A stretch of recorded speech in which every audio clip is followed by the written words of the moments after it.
Now, the Three Martini Lunch with Greg Corombos and Jim Geraghty.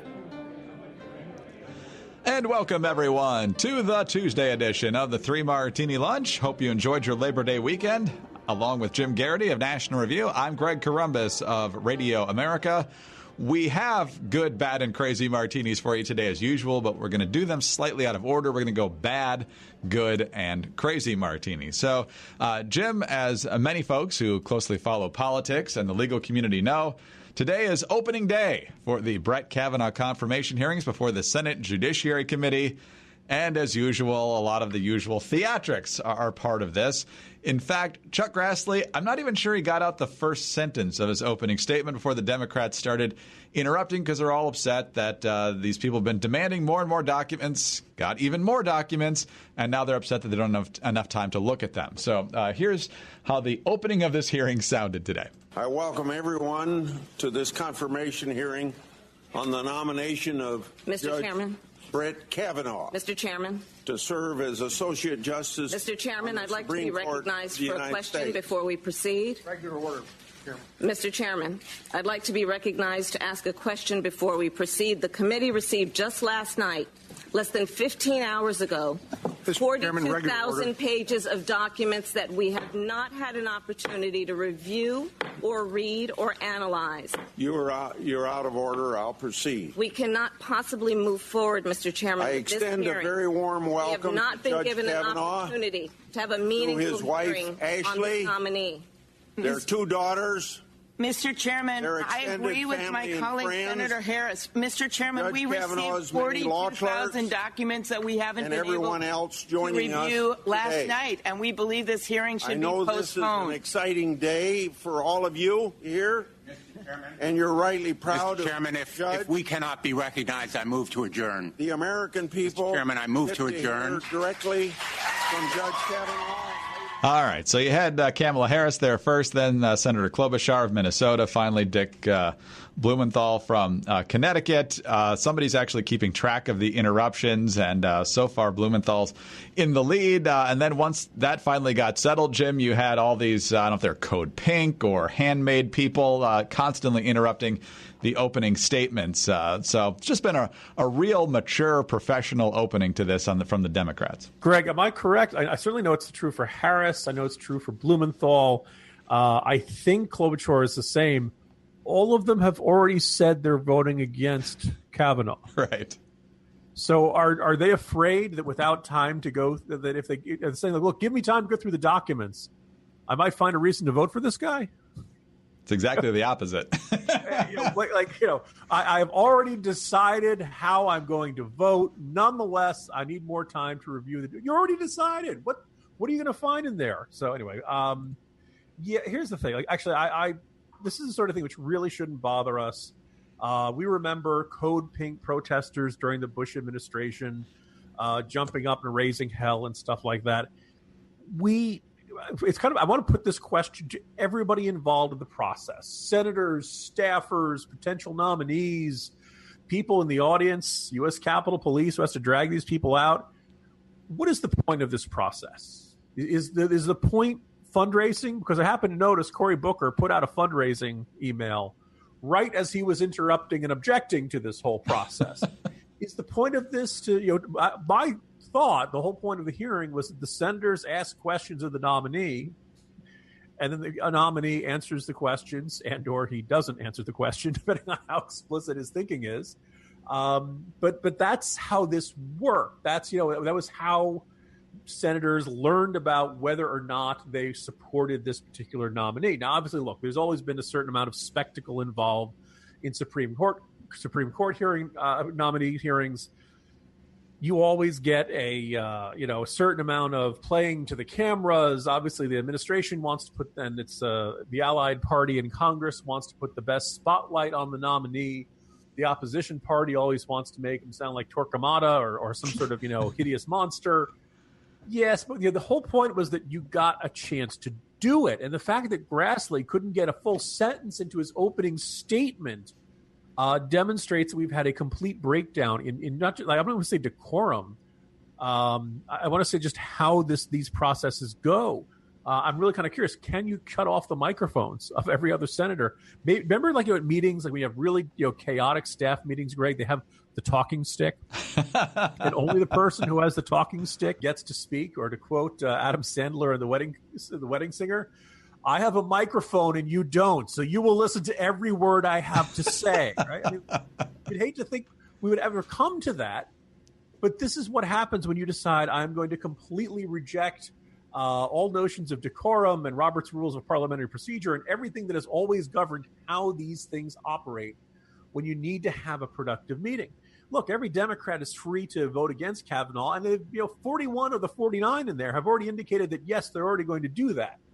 So you could argue this whole hearing process is moot to begin with, but they're turning into a circus. And what's fascinating is that it's not merely like this is gradually and uncontrollably as passions become unrestrained, it's turning into a circus. Clearly, the goal was to turn it into a circus from moment one.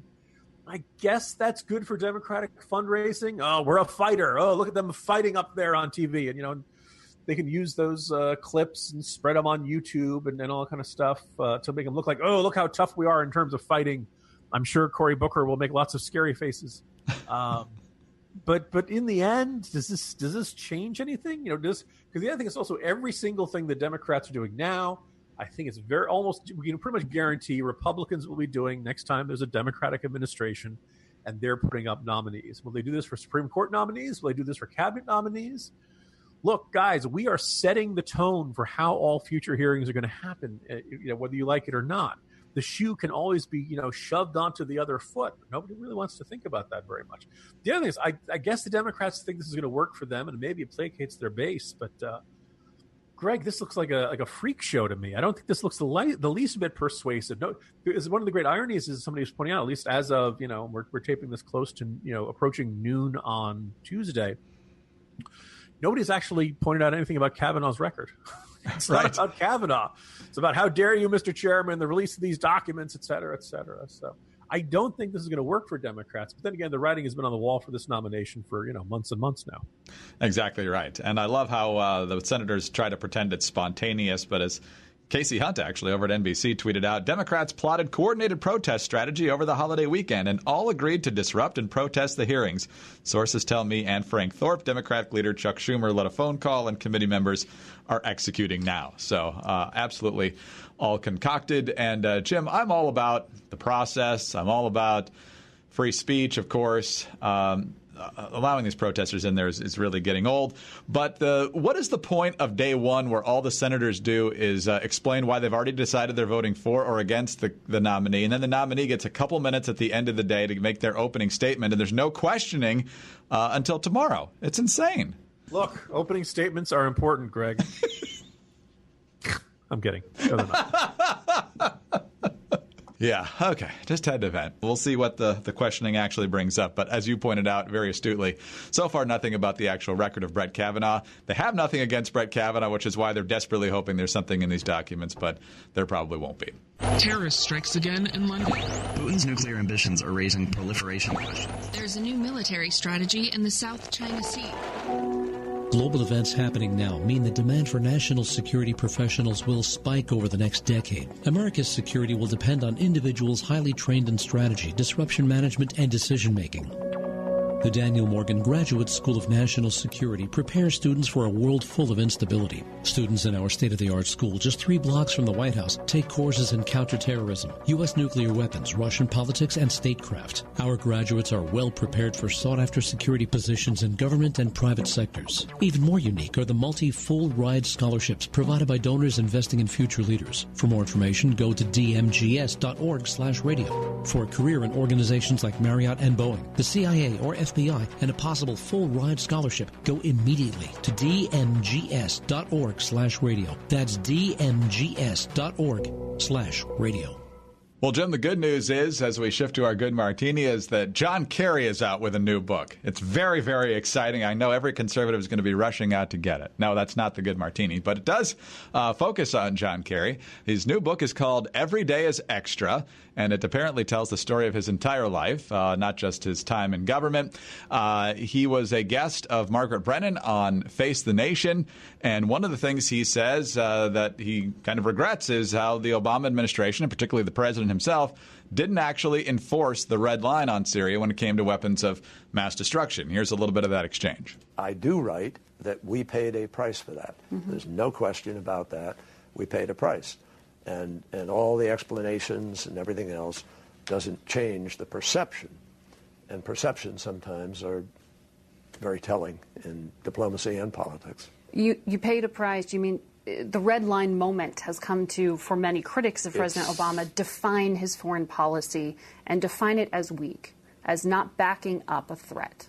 For many people, that's exactly what I ran into. And I ran into that in the Middle East. It was something that I had to push back against for a long period of time. We'll get to some vintage Kerry from that same interview in just a moment, Jim. But a lot of us on the right came to the same conclusion at the time that when you draw a red line, you better enforce it. Perhaps a larger debate on the right would have been whether to draw it in the first place. But what do you make of Kerry going public saying that he regrets that the president did that? Well, first of all, Greg, you're laughing. Conservatives reading John Kerry's book. Hey, you don't know who might be getting assigned that book by National Review because he worked on the Kerry spot all those years ago. Well, let's not laugh too loudly. We Congratulations. May end up actually, suffering that fate, enduring the book, not reading it. But I say this as, John Kerry basher number one. I think this is actually a very honest self-assessment. Now, you can see a little bit of that's what he did and what I ran into.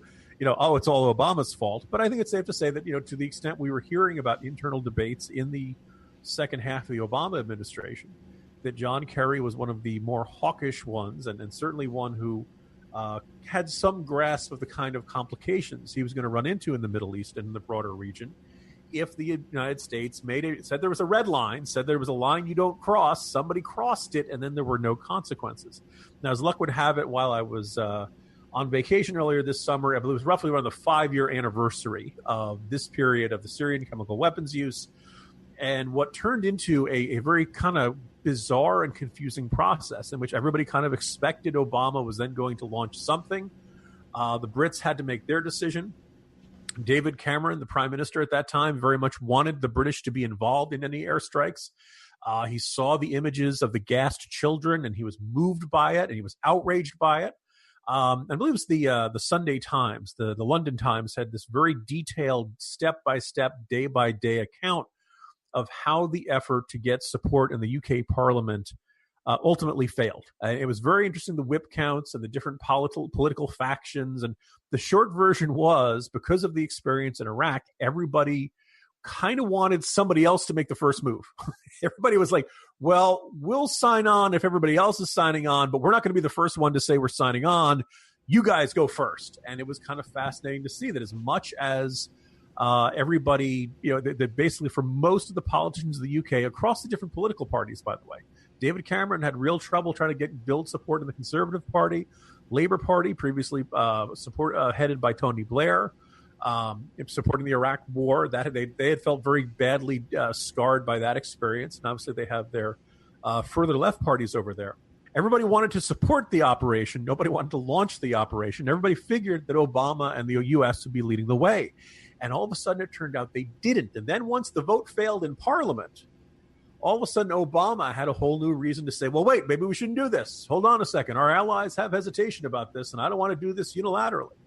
And so remember there was this nationally televised address, and then nothing happened. There's this very bizarre moment described in the autobiography of Ben Rhodes, the national security advisor to President Obama, where Obama says something along the lines of like, well, if there's no support for this in Congress, this will drive the stake into the neoconservatives now and forever. So, we're not going to respond to this chemical weapons attack that killed lots of innocent people, but boy, we'll really stick it to those neocons. That's the win here. That's what worked out really well. Now, the really fascinating thing is you can see all of these dominoes falling But because of this, that Assad certainly felt like he was unchained and there was no serious consequence from the West for what he was going to do. Syrian civil war got even bloodier. Saw the refugees coming into flowing up and north and west over to Europe. Created all kinds of tensions in European politics. The rise of these, what some would say are alt-right, or some would say nativist, or some would say xenophobic, however you want to characterize them. I mean, this had a very big impact on European society and politics, and some would argue maybe even it played a role to the rise of Donald Trump. So a lot of dominoes fell because of this consequence. I rare moment of saying, hey, John Kerry, I've given you a lot of grief over the years, but attaboy to you for honestly self-assessing what went wrong here and recognizing the full ramifications of it all. Before you go too far in that direction, Jim, John Kerry still thinks the Syria policy was a great success because they got the chemical weapons, and Margaret Brennan challenged him on that. This is classic John Kerry. We paid a price for the way it played out without the red line being enforced by the bombing. But we got the chemical weapons out, which was the objective. Even though there have been chemical weapons attacks since then. We knew there were precursor chemicals, and we knew that there was chlorine, which when mixed, they still had ability. Those aren't declared. That's just the vagary of the system by which they But measure there have been sarin gas weapons. Attacks since then, so yes, under the Trump administration. It's absolutely correct. Yeah, thousands upon thousands killed, Jim, but it's just the vagaries of the system. You don't really understand this as well as I do. So it may look like I'm wrong, that I did a bad job, but I actually did a great job. And you need to see what I see and know what I know to understand just what a great job I did, Greg. Oh, John Kerry still has his best skill, finely tuned, his ability to throw a lot of words out there that don't actually accomplish a whole lot. All right, on to our crazy martini now, Jim. And Saturday, of course, was the funeral for John McCain. He was buried on Sunday, and now the question becomes, who will replace John McCain in the United States Senate? Tom Rogan wrote a column. I'm not exactly sure who Tom Rogan is, but he wrote a column over at Washington Examiner saying Meghan McCain would be a fantastic choice to replace her father in the U.S. Senate. He says, first of all, McCain is a person of high integrity because she can duke it out with all the lefties on The View, but still maintain a level of respect. He says McCain is a conservative of strong values, whether pushing back against socialism or politely interrogating guests or arguing for social mobility and a strong national defense. Her positions on The View show that she's well thought out on these things. And finally, that she has a good sense of humor and a natural, unpretentious sense of class. Now, the governor of Arizona has to appoint a Republican because that's what the law says, and he's a Republican, so I'm sure he would have done so anyway. So right now it's kind of a Rorschach test because of the eulogy on Saturday. Pro-Trump people are going to say, well, she attacked the president, you can't put her in the Senate. And the people who don't like the president will say, hey, that'd be a great idea. Let's put Meghan McCain in the Senate. She'll be a thorn in his side, just like her dad was. Jim, Meghan McCain shouldn't be the issue here. The idea that the Senate seat is somehow hereditary, whether it should go to a spouse or a child, just kind of grinds against the gears of the way that our system is supposed to work. I didn't think it was a great idea when Jean Carnahan got the job in Missouri after her husband died in a plane crash, yet still somehow managed to beat John Ashcroft. Or when we got the really, really wonderful Lincoln Chafee after his father died from Rhode Island. So earn it is what I say. I completely agree, Greg. Now, let's point out that Tom Rogan is currently the host of the McLaughlin Group without John McLaughlin, who passed away. Tom did his part to restart the show with a lot of the old panelists. He wrote for us NR till about middle of 2017. Now he mostly writes for Washington Examiner. And I generally agree with Tom Rogan on a lot of issues. But on this one, I just think he's totally wrong. Look, if Meghan McCain wants to be a senator, then let her run for senator. If Cindy McCain wants to be a senator, let her run for senator. I don't really like seeing children of politicians just stepping into high-level political jobs to begin with. If you want to run for city council, town council, work your way up the ladder, so to speak, then okay, God bless you. Go out there. But here's the thing. People who are children of famous politicians already have enough advantages heading into this, right? They already have name ID, or at least their last, or maybe we should call that surname ID. They already have a network of supporters. They already have a whole group of people who are inclined to like them and who they've probably been hanging around with since they were born, effectively. Who would be eager to help out on a campaign? I didn't like it when Ben Quayle, the son of Dan Quayle, decided to run for the House. But you know what? He went out. He earned it. Fine. Just appointing these people just seems like a way of just like, we're going to jump beyond that. And I'm sorry, these are not family heirlooms to be handed down from father to son or father to daughter or things like that. It's it's fundamentally undemocratic. It smacks of aristocracy. And I say this as somebody who obviously feels, great sympathy towards Cindy McCain right now, is generally turning into a fan of Meghan McCain on The View. That's fine. But the interesting argument, I think, was Alla Pundit over at Hot Air, who said, you could make an argument that Meghan McCain does more good for the conservative cause in that chair on The View than she actually would be as one more person in the Senate. I also think that there's two ways to go when you have an empty Senate seat and a governor needs to make an appointment. You can go with a true rising star in the party that you think deserves the spotlight, deserves the big chance. Probably the best example of that in recent memory is Tim Scott, the senator from South Carolina, who, by the way, went out and won by wide margins once he was back on the ballot as a senator running on his own name. The second one is, look, don't make waves. This is an unexpected vacancy. Pick someone who's probably going to vote the same way as the departed senator would, and who isn't going to, who has no further ambitions, and who doesn't want some sort of unfair leg up. And there are a bunch of retired members of Congress, retired senators, who have been thrown around their names as possibilities. The only other thing I also would note there, Greg, is that I hope that Governor Ducey kind of gets on the stick and makes an appointment fairly soon, because right now there are 99 senators. And I believe this comes out to 50 Republicans and 49 Democrats, Greg? Yes. Right. And so, look, we're expecting a fairly comfortable, I'm guessing probably, let's say 55, 56 votes for Kavanaugh. But you know what? Better to have that resolved sooner rather than later. Yeah. Any guess or any preference as to who he goes with? I heard John Kyle mentioned. I think you and I would both be perfectly fine with that, although he probably wouldn't run again. Matt Salmon's name has been thrown out there. A lot of folks, obviously, from Arizona politics. Yeah, there are a whole bunch. Most of them have their last names ending with S.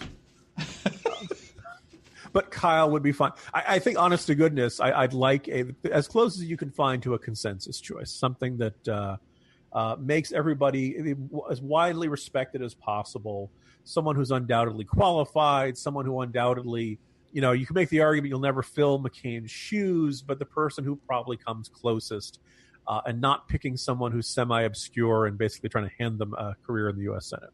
We'll be watching. I wouldn't be surprised if it happened this week, though. Ducey said that he was going to wait until all of the events surrounding the McCain funeral and burial took place, and so I would guess it would be sometime this week. But we will see. He says he wants to make the McCains happy and the president happy, so good luck.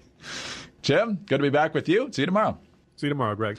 Jim Geraghty of National Review. I'm Greg Corombos of Radio America. Thanks for being with us today, and be sure to tune in again on Wednesday for the next 3 Martini Lunch.